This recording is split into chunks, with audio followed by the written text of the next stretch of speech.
വിലക്കയറ്റം, നികുതി വർധന, ഹരിത നിയന്ത്രണം, സ്വതന്ത്ര വ്യാപാര നയങ്ങൾ എന്നിവയിൽ അടിയന്തര നടപടി ആവശ്യപ്പെട്ടുകൊണ്ടാണ് ഫ്രാൻസിൽ കർഷക സമരം. കർഷക യൂണിയനുകൾ ആഹ്വാനം ചെയ്ത രാജ്യവ്യാപക പ്രക്ഷോഭത്തിന്റെ ഭാഗമായി നിരവധി ട്രാക്ടറുകളിൽ കർഷകർ പ്രകടനം നടത്തി. രാജ്യത്തിന്റെ വിവിധ ഭാഗങ്ങളിൽ നിന്ന് ആരംഭിച്ച ട്രാക്ടർ റാലി പാരീസിനോടടുക്കുന്നതായി കർഷക സംഘടനകൾ പറഞ്ഞു.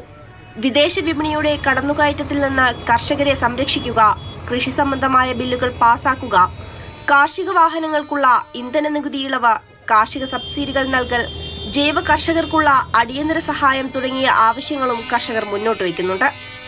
പ്രക്ഷോഭത്തിന്റെ ഭാഗമായി പലയിടത്തും കർഷകർ റോഡുകൾ തടയുകയും ഇറക്കുമതി ചെയ്ത ഉൽപ്പന്നങ്ങൾ വലിച്ചെറിയുകയും ചെയ്തു. ചിലയിടങ്ങളിൽ നിരത്തുകൾ ഉപരോധിച്ചും പൊതുസ്ഥലങ്ങളിലും സർക്കാർ കെട്ടിടങ്ങൾക്ക് മുൻപിലും കാർഷിക മാലിന്യങ്ങൾ നിക്ഷേപിച്ചും കർഷകർ പ്രതിഷേധിച്ചു. എന്നാൽ പ്രക്ഷോഭം അവസാനിപ്പിക്കാൻ ആഭ്യന്തരമന്ത്രി ജെറാൾഡ് ഡർമാനിൻ കർഷക യൂണിയനുകളോട് ആവശ്യപ്പെട്ടിട്ടുണ്ട്. International desk, Mathrubhumi news.